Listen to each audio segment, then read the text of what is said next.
Okay, so good news and bad news. Number one, this is part 14 of Who the Fuck Did I Marry?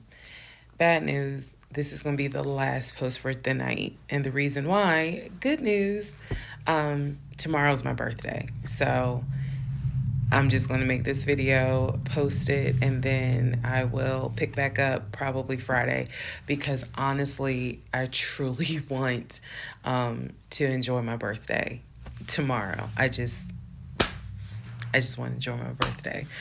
All right, so y'all don't be upset.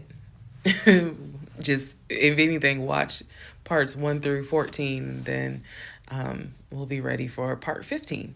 So the house fell through in October 2020. And what I told him was, I said, I don't want to look at another house. I don't want to talk about cars. I want to get through the holidays because it was going to be a holiday season where I could not celebrate my family because of COVID. So I said, I just want to get through the holidays. I want to get through the end of the year. And we'll revisit stuff in January. I was very calm when I said it. No argument, nothing like that. And he said he understood. A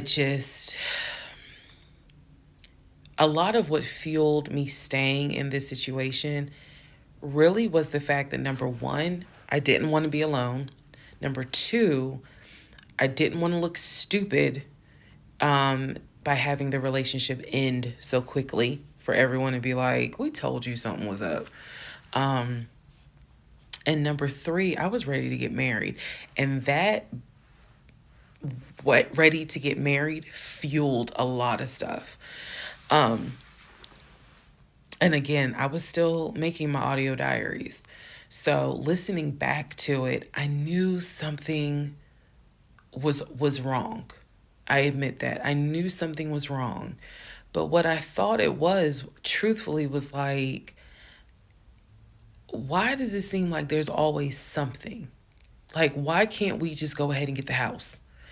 Why is it always something? Why can't I just get the BMW?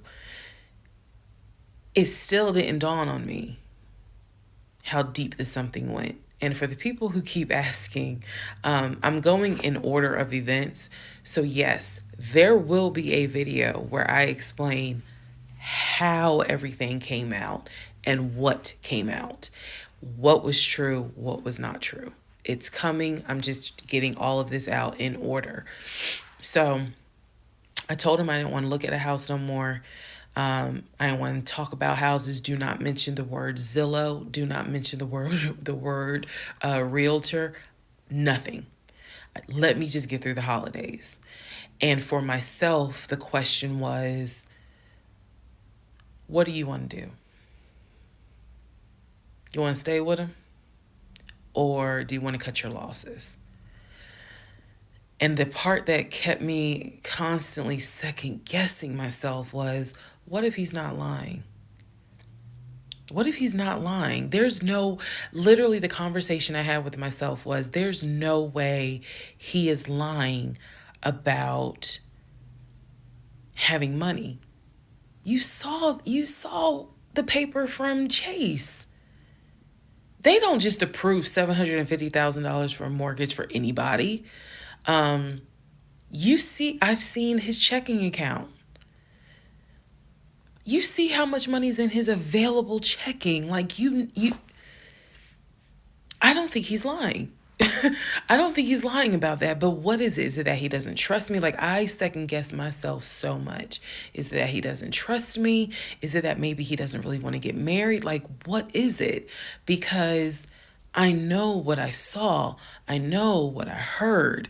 I know that he's having conversations about move the money from this account to that account. I know he's paying my car note and all these bills. Like, clearly this man is making money.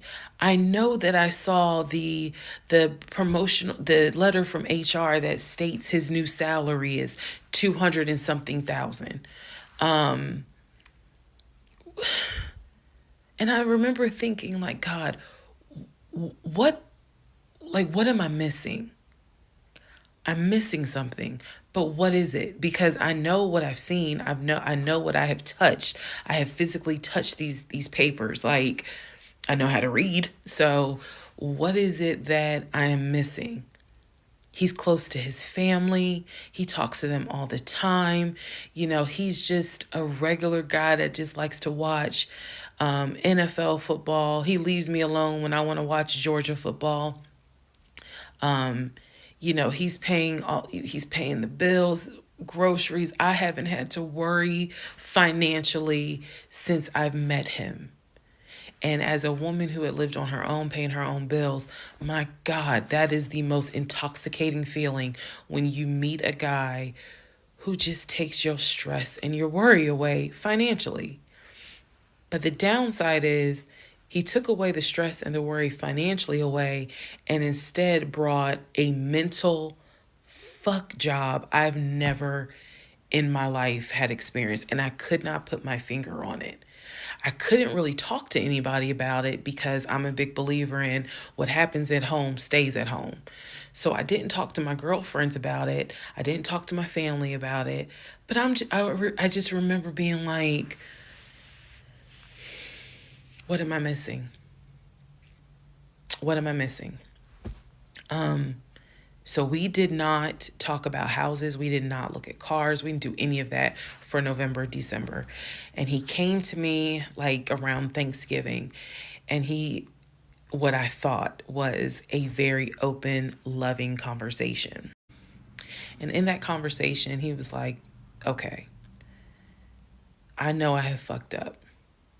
I know that things are not feeling too strong right now. He was like, I want us to get married. I want a home. I will show you whatever you need to see to put you at ease. He was very like contrite. He was very just like, what do I need to do to put your mind at ease so that you know I'm in this and that I want this and that I love you and I want you to be my wife.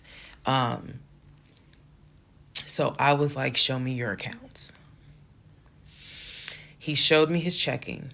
He showed me one of his savings. He showed me a Chase savings. He did not show me the offshore. And he did not show me the U.S. bank. So he showed me those two accounts, checking and Chase savings. So I knew that there was money. What I saw in those accounts, there was money. I told him, I was like, if we're going to buy a house, I want it to be through the mortgage on Chase. I don't want to deal with this proof of funds shit no more. I said, I do not want to look at another house until the beginning of the new year. He said, okay. That is when we then had a conversation. So I guess I lied because we are going to have a part 15 or 16 tonight. But that is when we then had the discussion about marriage. And that is where religion came into play. Yeah, I'll give y'all the other part tonight. Stand by.